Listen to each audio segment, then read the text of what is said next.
Namaskar. Here is an interesting experiment for you, that is digital data monitoring of TV remote control using digital storage oscilloscope, that is DSO. The objectives are to learn the operation of DSO by doing following two experiments. The first experiment is to observe the beat pattern of IR rays radiated by remote control after pressing a particular button. When we press the particular button of remote control, a particular binary code is generated and that has been transmitted in the form of IR rays that we are going to observe on the CRO. The second experiment is to observe the pulse on DSO when DC power supply is switched on.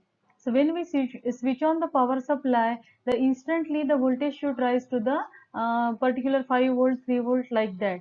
So that we are going to see on the DSO. Lab requirement for the experiment is given below. We require DSO, digital storage oscilloscope. Second one is TV remote control. So TV remote control may not be available in your lab. Okay, so you can purchase it. It can be hardly of 90 or 100 rupees. Then we require TSOP IC 1738. This is a photo detector IC. So you can purchase it from any electronic shop. And the other optional IC is silver IC 1838. And next one is DC power supply. So these are available in ample number in our labs. So very basic requirements are there. So anybody can do it in our college lab. Now we are going to explain the how to make the connections to the TSOP IC. It is a photo detector IC. Now this picture has been taken from the datasheet of the this IC, TSOP IC 1738. Now this IC will require, what is the basic function of this? When we incident the IR rays using a remote control on this IC will generate a voltage waveform at its output at this terminal, and this terminal will be connected to the DSO. Okay, so this IC will require a power supply of 5 volt plus 5 volt, so that will be connected between these two terminals, this VS and ground. So plus 5 volt positive terminal will be connected here, and take a standard 30 volt power supply and set it to plus 5 volt by using the knob, and connect the positive and negative the two terminals here.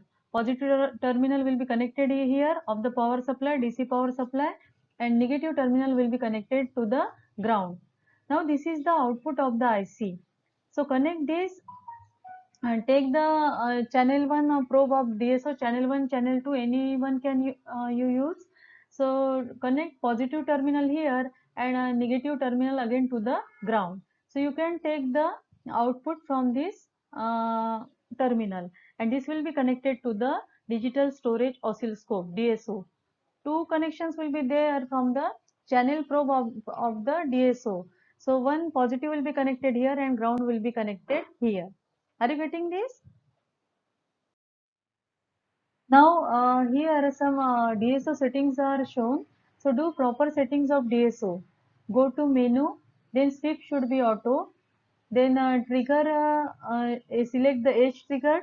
Then between positive and negative, we have selected negative edge, and also trigger level should be properly adjusted. So all these buttons are available on the DSO front end. Okay.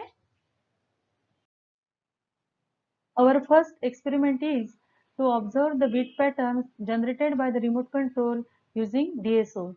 So steps for experimentations are given here. First step is to mount the photo detector TSOP IC1738 on the breadboard. Give 5 volt supply to this IC. So as explained in the previous diagram, give the 5 volt supply between ground and VS terminal.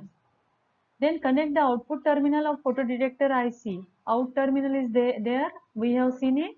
Connect the output terminal of photodetector IC to the DSO. Then take remote control and press any one button and incident IR rays on photodetector IC. For each button press, remote control will generate a specific bit pattern which will be detected by photodetector IC, and proportional output voltage waveforms will be generated by the TSOP IC. So go on pressing different buttons and observe the different waveforms on CRO. The waveform generated can be saved using DSO. So how to store and load the waveforms? Saving the waveform and then again loading the waveform for doing the analysis. So you can save the waveforms and you can decode them and do the analysis by considering the decoding logic. That means if the waveform is up type, then you can say that decode it like a one digit one, and if it is a down pulse, then decode it as a 0. Similarly, there is a PWM is there. Depending on the width of the waveforms, you can take the decisions. So that all the analysis or to decode what type of bit pattern is actually transmitted, it can be made feasible by using this feature of the DSO, store and load waveform. Go to storage button, then internal, and then press save. Then whatever waveform will be there on the screen, LCD screen of the DSO, that will be saved. Then you can call the saved waveform by using the storage, internal, and then load. Press this load option, then you will get the recreating the same waveform, recalling the same waveform. Okay. So this picture shows the DSO waveform generated by TSOP IC after receiving the signal from the TV remote control. So good morning. This is our experiment observing the digital waveforms of remote control. So this is our remote control. This is the TSOP IC. You can see to this TSOP IC, photo detector IC, we have given the power supply of 5 volts. Okay. Now the output of this TSOP IC is given to the digital storage oscilloscope, and you can observe the waveform on the DSO. If you there will be different waveforms for the different buttons of the remote control. So I have already told you the settings of the DSO and the pin connections of TSOP IC in our presentation. So this is our experiment of observing the waveforms, remote control waveforms on the DSO. The second experiment is using the DC power supply. When you switch on the DC power supply, what type of waveform, what type of pulse you are getting on the DSO, that we are going to see. So this will also for testing of DC power supply.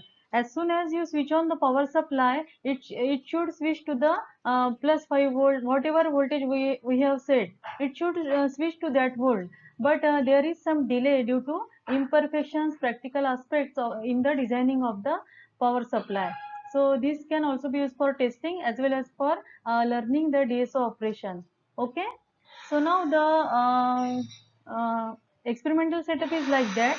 Connect the output of DC power supply to DSO. Then keep the voltage knob at 5 volt.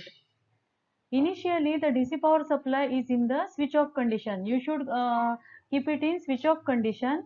Then switch on the power supply and observe the pulse on DSO. Only single thing is there. You just switch on the power supply and instantly watch the change in the pulse on the DSO. Initially, there will not be any pulse, but as soon as you switch on, there will be a one pulse generated. As soon as you switch on the supply, it should instantly switch to plus 5 volt. But practically, you will get the pulse as shown below. So you will get this type of pulse after switching the DC power supply. Instantly, it should reach to the pulse should be like this only. But you can see the delay here. Initially, it will rise to this voltage and then finally to this voltage. Instantly, it should rise to the plus 5 volt. So it shows that it is the DC power supply is not error free. There are some practical things are there that need to be considered. This is not the perfect, or what I can say, fine power supply. Okay. So I expect that you must have enjoyed by learning this experiment, and I hope that you will practice it in your lab. So I tried my best. So thank you very much. Happy learning.